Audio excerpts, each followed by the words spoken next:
c'est le nouvel ajout scintillant à la ligne d'horizon de Las Vegas. Vous avez probablement vu à quoi cela ressemble de l'extérieur. Las Vegas a construit la sphère pour incarner le futur du divertissement.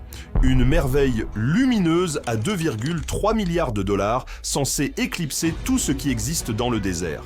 Mais à peine 2 ans plus tard, les fissures apparaissent. Et quand on dit qu'elle est en train de mourir, il ne s'agit pas de lumière défectueuse ou de critiques négatives. Il s'agit d'un modèle économique qui s'effondre sous son propre poids. Derrière les lumières virales, la sphère perd de l'argent ralenti et fait face à un avenir que personne n'avait prévu.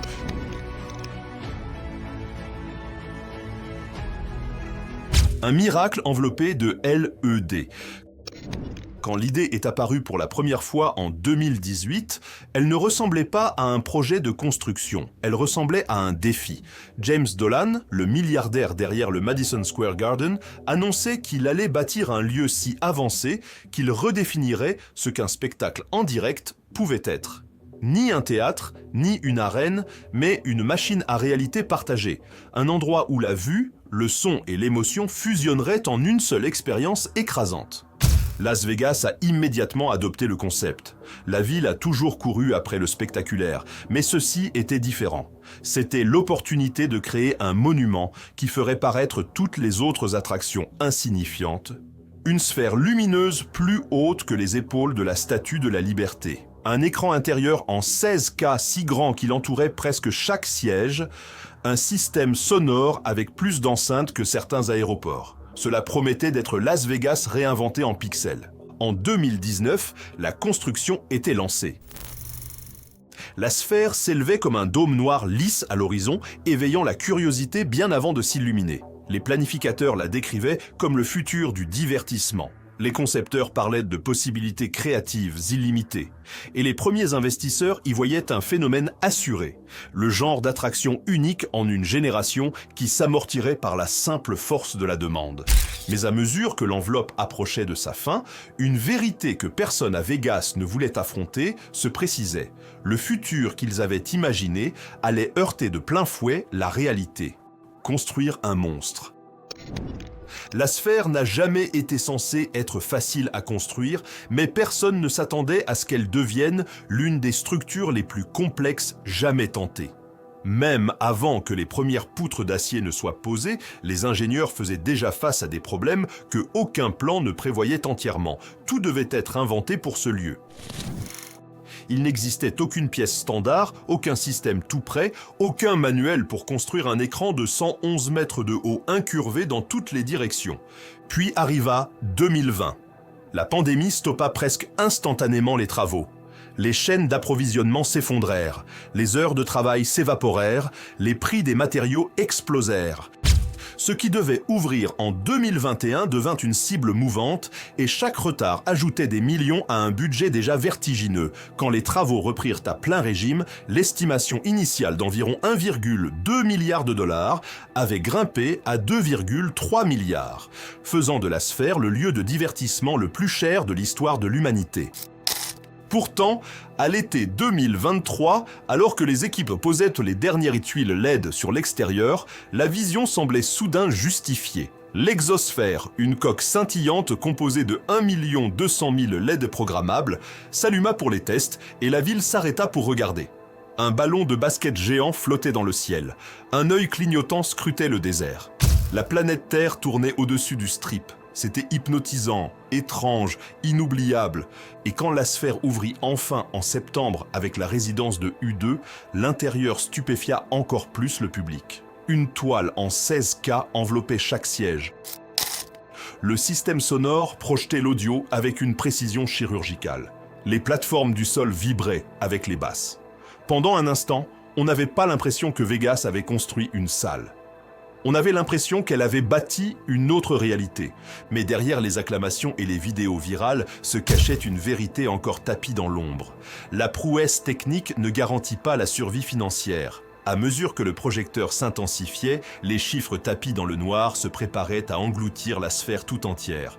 Point de bascule, Malgré tout son spectaculaire, la sphère entama sa première année complète avec un problème qu'aucun écran LED ne pouvait dissimuler. Les coûts d'exploitation d'un lieu aussi inédit étaient sans équivalent à Las Vegas. Même avec les concerts de U2 à guichet fermé et un flux constant d'attention sur les réseaux sociaux, les rapports financiers racontaient une toute autre histoire. Dans ses premiers rapports aux investisseurs, Sphere Entertainment révéla une perte d'exploitation approchant les 480 millions de dollars pour la première année. Ce chiffre stupéfia les analystes. Il ne s'agissait pas d'un démarrage lent ou d'un lancement hésitant. C'était un signal d'alarme en plein désert, près d'1 demi-milliard de dollars envolés avant même que le lieu ne trouve son rythme. La raison était simple mais brutale, chaque composant de la sphère avait été fabriqué sur mesure, et ce qui est sur mesure coûte cher. Un seul projecteur alimentant les visuels immersifs de son écran intérieur peut coûter plus de 100 000 dollars. L'écran, climatisé, nécessite un calibrage constant. Des milliers de haut-parleurs exigent des tests en continu. Et la facture d'électricité seule peut dépasser 1 500 000 dollars par mois en période de programmation intense. La billetterie ne suffisait pas à compenser tout cela. La résidence de U2 affichait des prix entre 250 et 400 dollars le billet en moyenne. Mais chaque soir ne remplissait pas forcément les 18 600 sièges. Le film Postcard from Earth de Darren Aronofsky attira les foules au départ. Mais la fréquentation diminua à mesure que l'effet de nouveauté s'estompait. La sphère ne dispose ni de casino, ni de tours hôtelières, ni de machines à sous qui tournent 24 heures sur 24. Sa survie dépend exclusivement des spectacles, des événements et de la publicité. Une structure économique bien plus fragile que ne le laisse croire son extérieur étincelant. À l'intérieur du bâtiment, la pression commença à se faire sentir. Les ingénieurs évoquaient des plannings exigeants, des horaires imprévisibles et la pression constante de faire tourner l'une des machines de divertissement les plus complexes au monde. Le turnover du personnel augmentait. Les offres d'emploi disparaissaient discrètement du site de l'entreprise. Ce n'étaient pas les signes d'un lieu en pleine réussite, c'étaient les symptômes d'une salle qui tentait de fuir les limites de sa propre conception.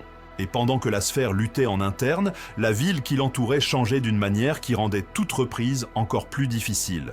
Conséquence. Pendant des décennies, Las Vegas a prospéré grâce à une formule simple: attirer des millions de visiteurs issus de la classe moyenne, leur offrir des chambres abordables et laisser les attractions de la ville faire le reste. Mais au moment où la sphère a ouvert, cette formule s'était discrètement effondrée. Les prix des hôtels ont explosé, les billets d'avion ont grimpé, même les besoins les plus ordinaires, VTC, repas, billets de spectacle, sont devenus nettement plus chers. Et dans une ville fondée sur la dépense impulsive, les coûts élevés se répercutent très vite. Des études de l'UNLV en 2025 ont montré une baisse des visiteurs venus pour les loisirs. Une baisse modeste sur le papier, mais énorme dans les faits. Les familles arrivaient avec des budgets plus serrés. Les couples sautaient un spectacle supplémentaire, les groupes réduisaient leurs sorties. Les gens venaient toujours à Vegas, mais ils dépensaient autrement, choisissant moins d'expériences haut de gamme et étirant chaque dollar davantage. Le public exact dont dépendait la sphère, le visiteur spontané prêt à se faire plaisir, était en train de disparaître. Pendant ce temps, la caractéristique la plus spectaculaire du lieu devenait sa propre concurrence. L'exosphère, cet orbe lumineux et animé visible à des kilomètres, attirait des foules de curieux qui n'avaient jamais eu l'intention d'acheter un billet. Ils se garaient dans des rues secondaires, filmaient quelques minutes de visuel en boucle, puis repartaient. La sphère était devenue l'objet le plus photographié de Las Vegas, mais la majorité de ceux qui la photographiaient n'y mettaient jamais les pieds. Les réseaux sociaux ont aidé la sphère à devenir une icône mondiale, mais ils ont aussi révélé une vérité économique implacable. La célébrité virale ne paie pas les factures d'entretien. Les photos ne refroidissent pas les projecteurs. Les likes ne remplissent pas 18 600 sièges. Et ainsi, la salle s'est retrouvée confrontée à un paradoxe. Plus le spectacle visuel devenait grandiose, plus il était difficile de le transformer en revenu. À mesure que ces pressions s'intensifiaient, une autre vérité, plus profonde, émergeait. Une vérité qui n'avait rien à voir avec les finances et tout à voir avec ce que Las Vegas devenait. La bascule. Pour toute sa splendeur, la sphère révélait quelque chose que Las Vegas affronte rarement. La technologie peut impressionner, mais elle ne remplace pas l'émotion. Le vieux Vegas était chaotique, imparfait, vivant. La sphère est impeccable, calibrée, presque distante. Les visiteurs la qualifiaient d'extraordinaire, mais beaucoup repartaient avec un étrange sentiment de vide. Elle offrait du spectaculaire, pas du lien. Les analystes affirmaient que le vrai problème n'était pas le coût, mais une conception dirigée par des cadres éloignés du strip, une attraction conçue pour les postes viraux plutôt que pour les moments humains. Même le projet d'une seconde sphère à Abu Dhabi posait question. L'expansion signalait de l'ambition, mais laissait aussi entrevoir un lieu en quête de sens. La sphère brille encore dans le désert, un cercle parfait au sein d'une ville imparfaite. Elle survivra peut-être, se transformera ou s'effacera dans la légende comme une mise en garde, mais son histoire nous laisse un rappel. L'ambition peut construire des merveilles, mais sans battement de cœur humain, même la lumière la plus éclatante peine à rester vivante.